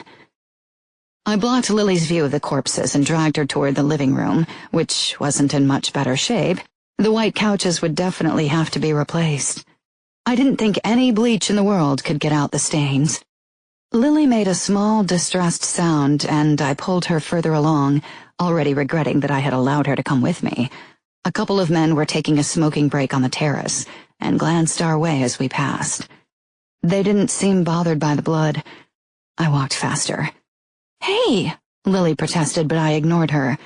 If I'd been on my own, I wouldn't have cared, but I didn't want to put my sister in danger. We headed to the back of the house, where the kitchen was, and almost bumped into another man. "Watch where you're going," he said, then paused and actually checked us out. I didn't know him, and I had no interest of finding out more about him. I pushed Lily past him. His eyes followed us all the way to the back of the corridor. When we turned the corner, we came face to face with a steel door, which was left ajar. A cry of pain carried out from below and made me shiver. Lily clutched my arm, blue eyes wide. "What was that?" I swallowed. I had a pretty good idea what was going on, but I wasn't going to tell her that. "I don't know." I took a step closer to the door, then hesitated. I couldn't take Lily with me, but I couldn't leave her alone in the hallway when there were so many creepy fucks running around. I opened the door and peered down a long, dark staircase. Light spilled out from somewhere in the basement. Lily was almost pressed against my back, her breath hot against my neck. "You don't want to go down there, right?" she whispered. "Yes, but you will stay on the stairs." Lily followed me a few steps down before I gave her a warning look. "Stay there. Promise me." Another cry sounded from below. Lily flinched. "Okay, I promise." I wasn't sure if she meant it, but she looked freaked out enough that I was willing to take the risk. I crept down the remaining steps, but halted on the last step, scared of what I might see. Exhaling, I stepped down and found myself in a huge basement. Bile shot up my throat. I wasn't stupid. I knew what the mob did to their enemies, especially if they wanted to get information out of them, but hearing stories and actually coming face to face with the horrendous reality of it were two very different things. I braced my hand against the rough wall, my fingers curling around the hard edge. Two men were bound to chairs. Matteo and a tall, heavily muscled guy seemed to be in charge of pressing information out of them, while Romero stood back. But he must have had some part in their torture, too, because his hands were covered in blood, and so were his clothes. But it was nothing compared to the sight of Matteo. His white shirt was covered in blood. His rolled-up sleeves revealed blood-covered skin. There was red and red and red, so many different shades of it. But the worst thing was his face. There was no pity, no mercy, no nothing. There wasn't excitement or eagerness either. That was what I tried to cling to. At least he didn't get off on what he was doing. He didn't seem to feel anything, judging from his expression. I'd always known his easygoing, playful, flirty attitude was a mask to cover up the ugly truth. But again, knowing and having that knowledge confirmed in such a brutal way were two very different pair of shoes. Maybe if I'd been more naive, I could have convinced myself that Matteo was doing this because he'd had to bury his father today, because he was grief-stricken and needed an outlet for the pain. But I knew better. This was common mob business. Grief had nothing to do with it. One of the tied-up Russians was the man who'd hurt me, and I knew that was why Matteo had chosen him as his victim. I'd always wanted out of the world I'd been born in, this fucked-up, brutal world I knew. But in this moment, I made the decision to actually try to flee. No matter the cost, no matter what it took and what I had to do, I would escape this hell. How could anyone want to stay when they saw this? I knew people got used to these things, but I didn't want to get used to them. I could already tell that I had less trouble with blood every time I saw it. How much longer until the sight of someone being tortured would do nothing to me? How much longer until the voice in my head that said the Russian bastard deserved it and would have done the same to me if given the chance wasn't a quiet whisper but a roaring shout? Something brushed my arm and I jerked back, barely stifling a cry of surprise. Lily stood beside me, and then everything went very quickly. I opened my mouth to send her back up, but at the same time, her eyes settled on the scene in the center of the room, and I knew things would get very ugly. I heard Lily scream before, but that had been nothing in comparison to the sound breaking free from her lips when she saw the blood and the men who'd lost it. I supposed it was close to the sound fluffy lambs made when they were being slaughtered. I actually flinched away from Lily. Her eyes went wide, then dilated scarily, her face taking on an expression that scared the shit out of me. All eyes jerked toward us. Matteo released the Russian, narrowed his dark eyes at me as if I was the one doing something wrong. Lily kept up her screaming, a high-pitched wail that made the hairs on my neck rise. "Romero," Matteo snarled, nodding toward my sister. "Take care of Liliana." Romero advanced on us, tall and imposing. Lily had always fawned over him, but now even she couldn't see anything but the killer in him. His hands were red from blood, and Lily completely lost her shit. I could only stare. I was unable to move. Somewhere in the back of my mind, a voice was telling me to talk to my sister, to try to calm her, to do something, anything, but that voice was drowned out by the terrified static filling my head. The steel door slammed against the wall above our heads, and then Luca was suddenly there. "What the fuck is going on here?" Nobody replied. Romero spoke to my sister in a soothing voice. "Calm down, Lily. Everything is okay." Really? The scene in front of us told a very different story. Nothing about this was okay. Of course, Lily wasn't to be calmed. Romero gripped her arm, and Luca went to help him, but she was fighting them like an animal. How could such a skinny girl fight off two men? Romero slung his arms around her chest, trapping her arms against her sides, but that didn't stop Lily from kicking out at him and everything around her, and she still didn't stop screaming at the top of her lungs. "Shut her up! Aria will hear!" Luca growled. He tried to catch her legs, but she lashed out and kicked his chin. He stumbled back, more from surprise than anything else. Of course, they could have subdued her easily if they hadn't been so careful not to hurt her. I took a step in their direction, worried that they might give up the gentle approach soon, but the ground tilted under me and I had to grip the wall again. "Lily," I said. "Lily, stop!" She didn't even hear me. The tall, muscled guy took a few steps toward them as if he was going to interfere, but Matteo pushed him back. "No, stay out of it." I'd forgotten about Matteo. But while I had watched Lily, he'd managed to clean his hands. They were still pink, but at least not smeared with blood. His eyes settled on me, but I had to look away. I couldn't return his gaze right now. I had a feeling I wasn't far from pulling a stunt like Lily and going batshit crazy on them.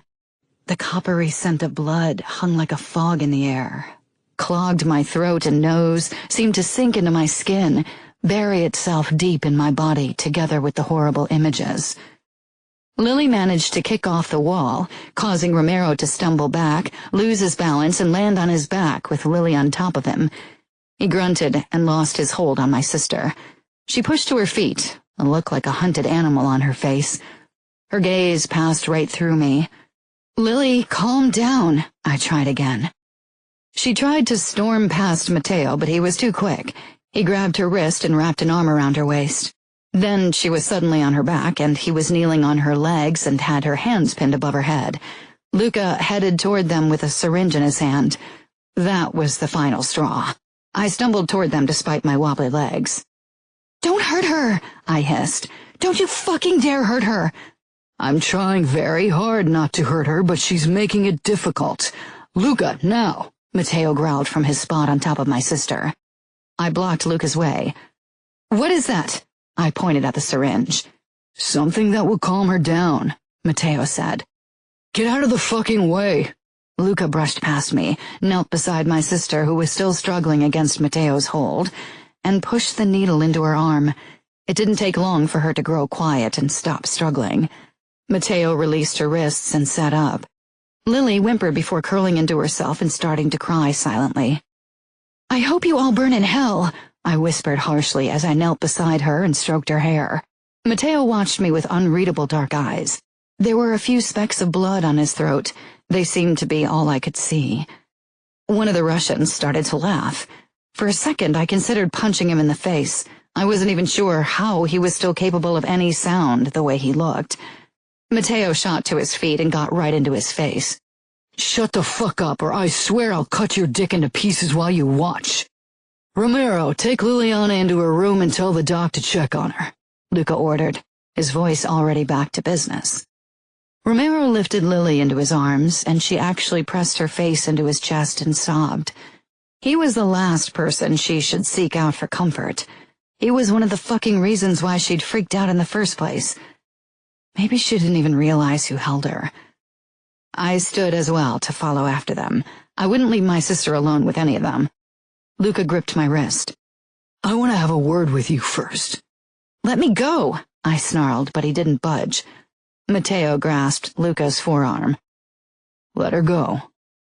Luca and he stared at each other for a moment. Then I was finally free, but now Matteo was blocking the stairs. I still couldn't look at his face. I glared at Luca instead. I need to go to Lily. Maybe you didn't notice, but she had a breakdown because of you sick fucks. She'll get over it, Luca said dismissively. Do you hear yourself? You make me sick. Lily won't ever get over what she saw today. She'll probably have fucking nightmares for years, only because of you. Luca smiled coldly.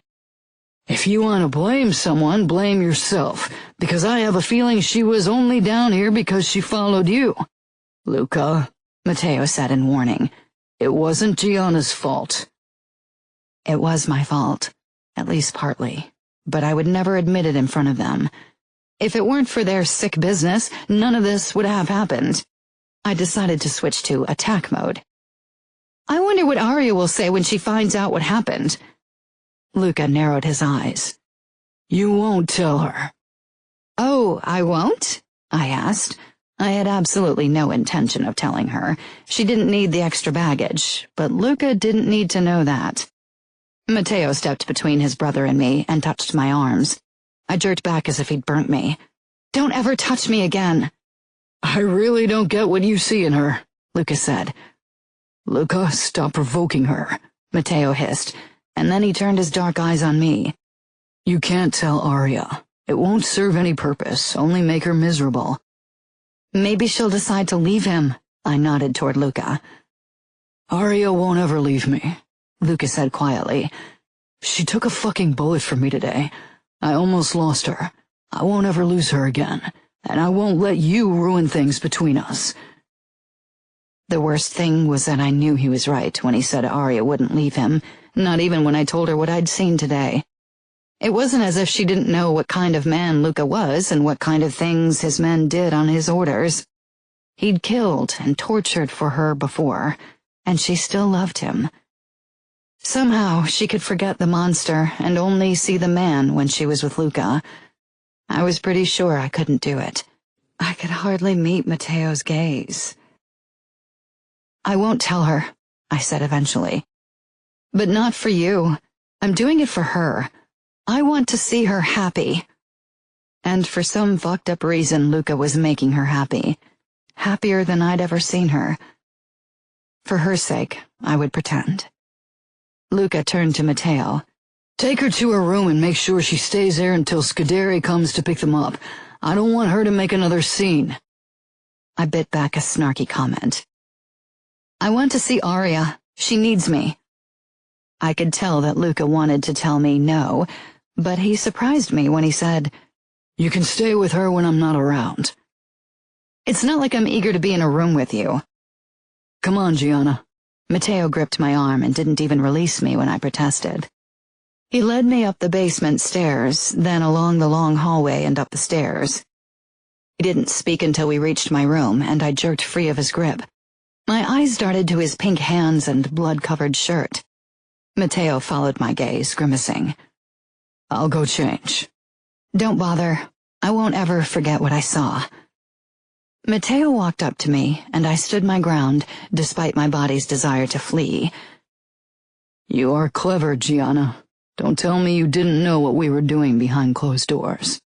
Believe me, the outfit doesn't handle enemies with kid gloves either. I know, That's why I despise everything about the fucking mob. And you are right, I wasn't surprised about what I saw today. It only confirmed what I'd known all along. And what is that? That you are a sick fuck and that I'd rather die than marry you. Matteo pulled me against him, his dark eyes practically scorching me with their intensity. Maybe you think you could live in the normal world. Maybe you think you could date a normal guy. But you'd get bored, Gianna. Maybe you don't want to admit it, but it excites you to be with someone like me. If a normal guy tells you he'd kill and torture to protect you, he'd be lying. Exaggerating at best. But I'm making a promise I can keep. Let me go, I gritted out. He did, then gave me his fucking shark smile and headed for the door. I'll lock the door. Luca will unlock it when he takes you to Aria. So you're going back to torturing that guy? Matteo's gaze flickered with an emotion I couldn't place. Maybe. I'm a sick fuck, remember? He slipped out. But maybe I'll let Luca have some fun with the Russians first. His gaze lingered on me for another moment before he closed the door and locked it. I reached for a vase on the sideboard and flung it at the door where it shattered and tumbled to the floor. I squeezed my eyes shut, making a promise I was determined to keep. I would escape before my wedding to Matteo. I would leave this life behind and never return. I would try to live a decent, honest, ordinary life. Afterward, I felt calmer, even if I knew it would be close to impossible to escape from the mob. It would take a plan and help, but I still had 10 months until my wedding. Plenty of time. Later, when Luca picked me up and took me to Aria, I didn't even provoke him. I ignored him, even when he warned me again not to tell Aria about the basement. He didn't have to worry. I couldn't burden Aria with the truth. Not when she still had to live in this world, and with Luca. Chapter 5. Gianna. You look so pretty, Lily said from her spot on my bed in the guest room of the Vitiello mansion in the Hamptons. At least, it wasn't the same room I'd had last time. I had to suppress a shiver when I thought of that day and all the blood I'd seen. I glared at my reflection. Mother had chosen the dress for me because I'd refused to go shopping with her for my engagement party. It was a surprisingly nice dress, which didn't make me look like a tramp. I still shuddered when I remembered the slutty dress they'd chosen for Aria when she'd gotten engaged to Luca. My dress was dark green, my favorite color.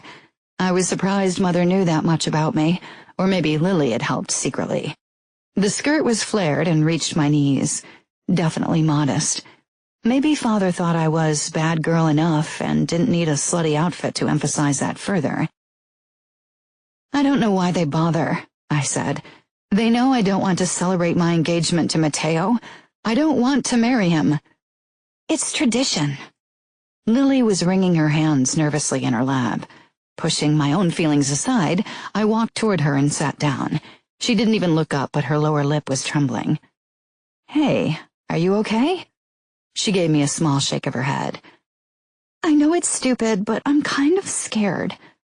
Of Luca, Matteo, or Romero? I'm sorry. I wrapped my arm around her. Why are you apologizing? It's perfectly natural for you to be afraid of them after what you saw in September. She shuddered. I can't get it out of my head. I dream about it almost every night. 2 months since that day, and almost every night she woke me with her screams before she slipped into my bed. They would never hurt you, Lily. We are girls. They will always want to protect us from harm. It was laughable that I was singing their praises, but I would have done anything to calm Lily down. I know. She took a deep breath. I hope I don't freak out like last time. Father would be so mad if I made a scene. I kissed her cheek. You won't. I'll be at your side, and Aria will be there too. Everything will be okay. Someone knocked at the door, but before I could reply, Fabi poked his head in, his eyes darting between Lily and me. Are you having a girl talk? Yes, Lily said at the same time as I said no. Fabi narrowed his eyes and slipped into the room.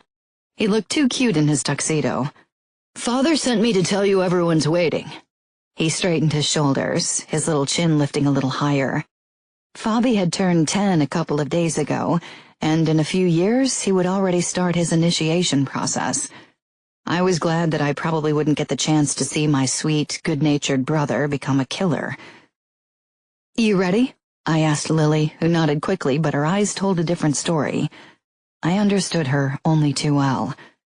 Fabi tugged at his collar, which looked tight even from afar. "Lily is supposed to come with me, so you can enter alone." Lily stiffened beside me.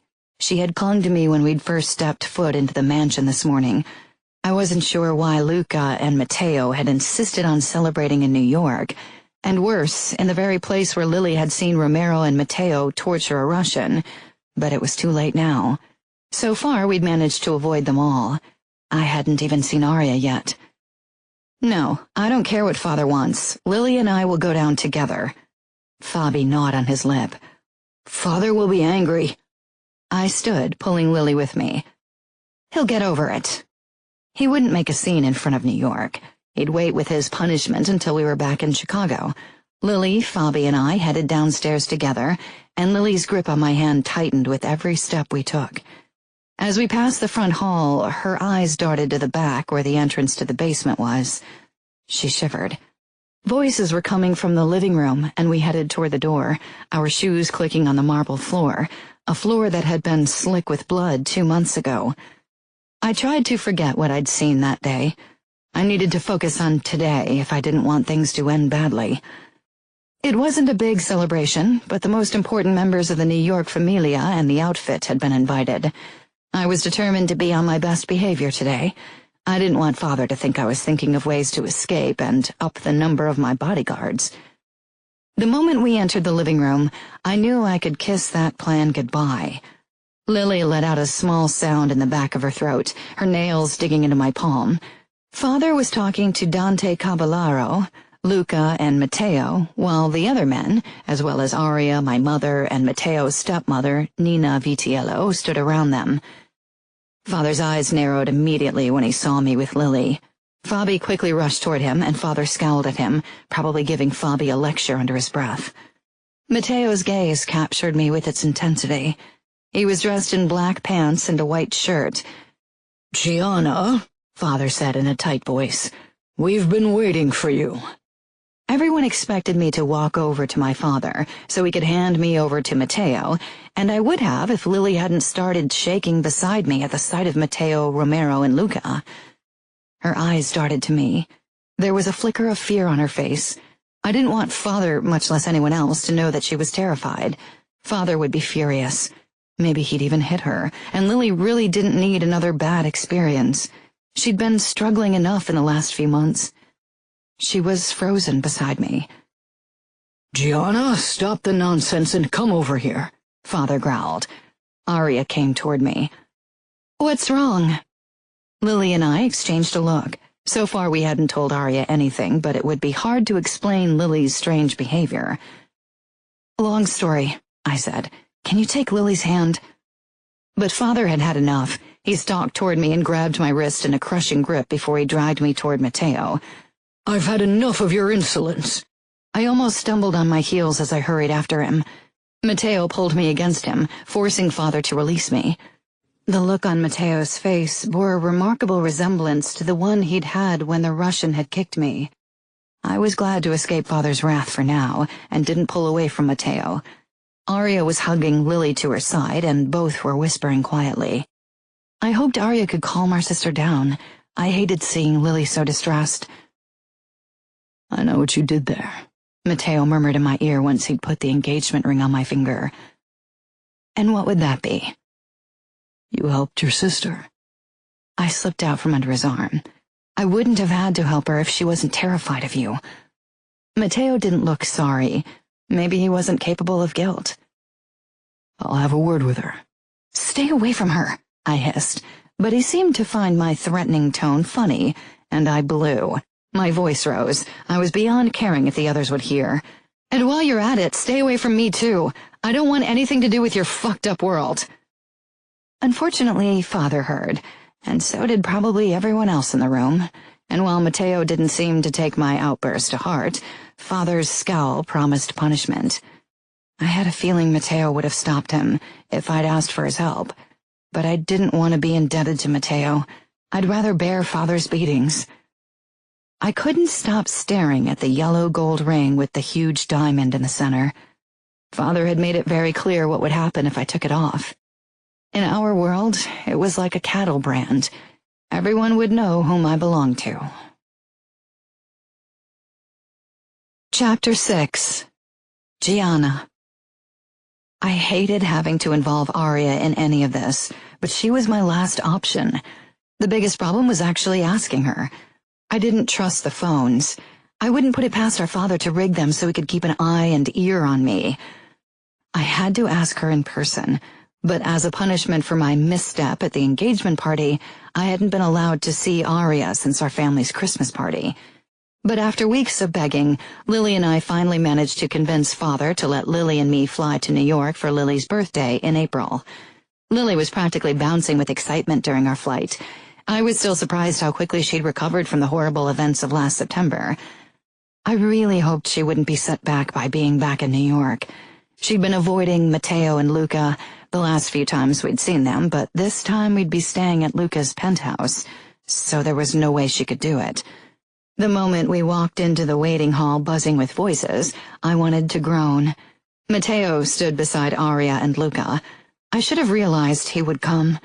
He seemed determined to ignore my antipathy. Sometimes I almost considered giving up on running away and try to come to terms with my marriage to Matteo. But then there were the moments when he gave me that cocky grin, like now, and then I wanted to run away as fast as my feet could carry me because I actually wanted to kiss him, despite what I'd seen him do in September. Lily kept close to me. It was the only sign that she hadn't forgotten what had happened almost 7 months ago. She didn't take my hand like she might have done a couple of years ago, but her arm brushed mine as we walked toward Luca, Matteo, and Aria. "Are you okay?" I whispered. She jumped, flushing. "Yeah." She squared her shoulders. "I'm fine." She almost managed to hide her nerves from me. Aria ran toward us when we'd almost reached them and threw her arms around both of us. "I missed you so much." "We missed you too," I whispered, kissing her cheek. Lily beamed at both of us. Aria shook her head. "You're as tall as me now. I still remember when you didn't want to go anywhere without holding my hand." Lily groaned. "Don't say anything like that when Romero is around. Where is he anyway?" I rolled my eyes and Aria laughed. "He's probably at his apartment." Lily must have managed to get over her anxiety around Romero at some point. Puppy love turned you blind. "Come on," Aria said. "Let's go." As expected, Lily turned shy again the moment we stood in front of the guys. My protective side made me want to step in front of her and shield her from everything. But I knew she'd be embarrassed if I did something like that. My gaze found Matteo's eyes. They were warm. They were a normal guy's eyes.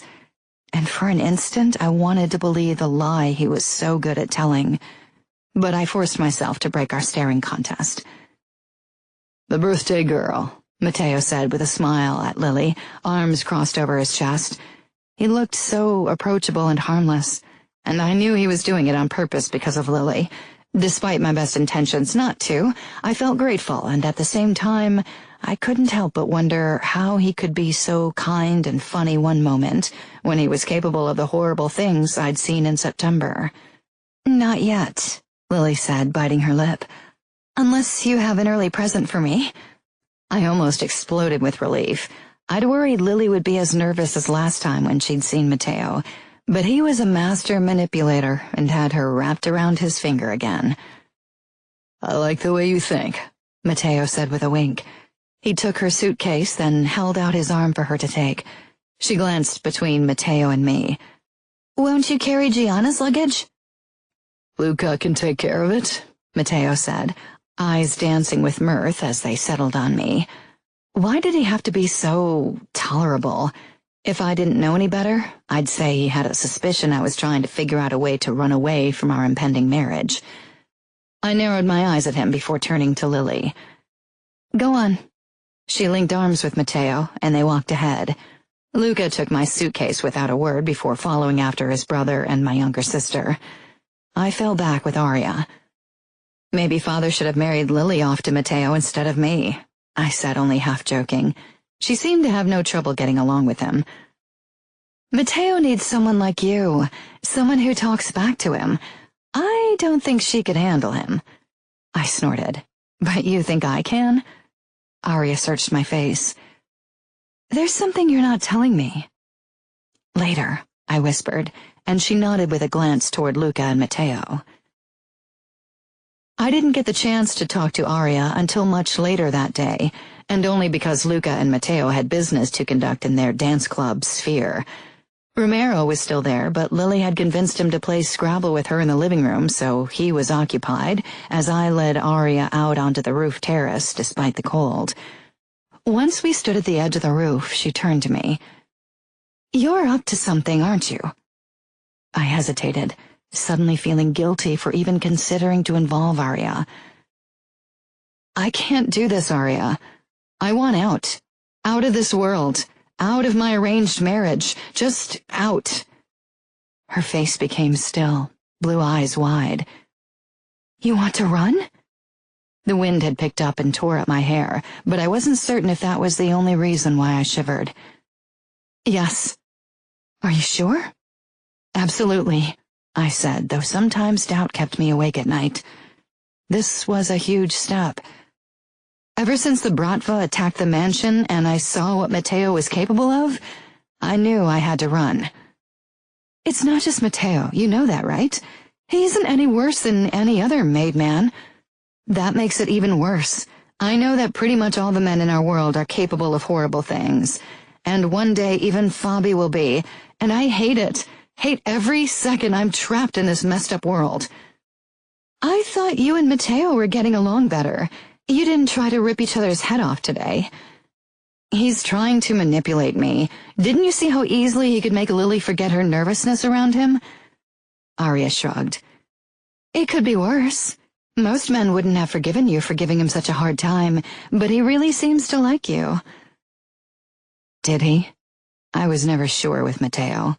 He was too good at hiding his emotions, at choosing the mask he wanted to show to the world. Are you on his side? I asked with a bit more force than I'd intended. I'm not on his side. I'm just trying to show you an alternative to running away. Stunned, I said. Why? You know I've never wanted this life. Why are you trying to make me stay? Aria glared, gripping my wrist. Because I don't want to lose you, Gianna. You won't lose me. Yes, I will. Once you run away, we can't ever see each other again. Maybe not even talk unless we figure out a way to do it without risking the mob tracing you. Of course, in the back of my mind, I'd known that would be the result of my escape. But I'd pushed it aside, not able to bear the thought. I know, I whispered. You could come with me. Aria parted her lips in surprise, and even before she spoke, I knew her answer. I can't. I nodded, facing away from her and letting my gaze wander over New York. I blinked a few times. Because you love Luca. She put her hand on mine. Yes, but that's not the only reason. I can't leave Fabi and Lily behind either, and I've made peace with this life. It's all I've ever known. I'm okay with it. Guilt crashed down on me. Do you think I'm abandoning them if I leave? They'll understand. Not everyone is cut out for a life in this world. You've always wanted to live a normal life, and they'll still have me. You have to think of yourself. I just want you to be happy. I wrapped my arms around her, burying my face in her hair. I don't think I can be happy here. Because you don't want to marry a killer. Because you can't live with what Matteo does. No, I said quietly. Because I can see myself being okay with it. Aria drew back, pale brows drawn together. What's wrong with that? I wanted to laugh and cry at the same time, because I had a feeling that Aria wouldn't have asked that question before Luca. Are you okay with what Luca does? Don't you ever lie awake at night feeling guilty for being married to a man like him? We come from a family of men like him. She stepped back, her arms dropping to her sides. Do you want me to feel guilty? No, but normal people would feel guilty. Can't you see how messed up we are? I don't want to be like that. I don't want to spend my life with a man who carves up his enemies. Aria stared but didn't say anything. She looked so horribly sad and hurt that I wanted to kick myself hard for ever opening my stupid mouth. I'm sorry, I didn't want to make you feel bad. I trailed off, not sure how to explain my conflicted emotions to Aria. I know I have to risk it. I have to try to get away from all this and live a life without all the violence and messed up morals. I'll always regret it if I don't. You know you can't ever come back. There's no going back once you run. Even if Matteo would forgive you for insulting him like that, the outfit would be responsible for your punishment until your marriage. And running away from the Mafia is betrayal. I know. The outfit punishes betrayal with death. Because you aren't a made man, they might decide to go easy on you and throw you into one of their whorehouses, or marry you off to someone far worse than Matteo. I know. Aria gripped my shoulders. Do you really? Few people risk running from the mob, and there's a reason for it. Most people get caught. Most people, but not all of them. Have you ever heard of someone who escaped the mob successfully? No, but I doubt anyone would tell us about them. Neither Father nor Matteo or Luca have any interest in putting ideas in our heads. Aria sighed. You are really determined to go through with this? Yes. Okay, she said. This was the perfect moment to ask her for help, but I realized I couldn't do it. Couldn't ask that of her. Of course, Aria being Aria didn't need to be asked. You can't do it alone. If you want any chance at succeeding, you'll need my help.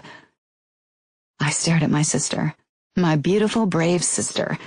I'd often thought we were twins who'd been born apart by some cruel twist of fate. She was the one person I'd die for, and if she asked me to stay, told me she couldn't live without me, I wouldn't even have hesitated. I'd have stayed, would have married Matteo. For her. But Aria would never ask that of me. Aria was the one thing that reminded me that there was good in our world too, and I hoped she'd never let the darkness around us corrupt her. No, I said firmly. I can do it on my own. But Aria ignored my comment. If I help you run, I'll betray the familia and by doing so my husband, she said with a distant look in her eyes. I shook my head. You are right, and I can't let you take that risk. I won't let you risk it. She linked her fingers with mine. No, I will help you. I'm your only choice. And if anyone can make it, then it's you. You never wanted to be a part of all this. Aria, you said it yourself. What I'm doing is betrayal, and the mob deals harshly with people who betray them. Luca isn't the forgiving type. Luca won't hurt me. There wasn't the hint of doubt in her voice. Sadly, I didn't share her conviction. I opened my mouth to object, but she raised her hand. He won't. If Salvatore Vitiello was still alive, things would be different. I'd have been under his jurisdiction, but Luca is capo and he won't punish me. How could she trust that cruel bastard like that? What must it be like to love someone so much that you would put your life in their hands without hesitation? Maybe his men won't leave him a choice. He's a new capo, and if he looks weak, his men might revolt. Luca won't risk his power, not even for you. The familia comes first to made men. I was talking to a wall from the impact I was making on Aria. Trust me, she said simply. I trust you. It's Luca whom I don't trust. And if you think about it, I wouldn't really be betraying the familia. You are still part of the outfit until you marry Matteo. That means what I'm doing is a betrayal of the outfit at most, but I'm not bound to them, so I can't betray them. Be that as it may, Luca might not see it that way.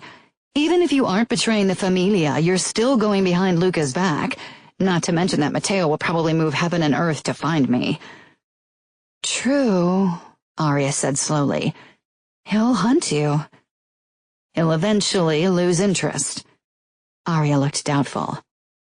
Perhaps, but I wouldn't count on it.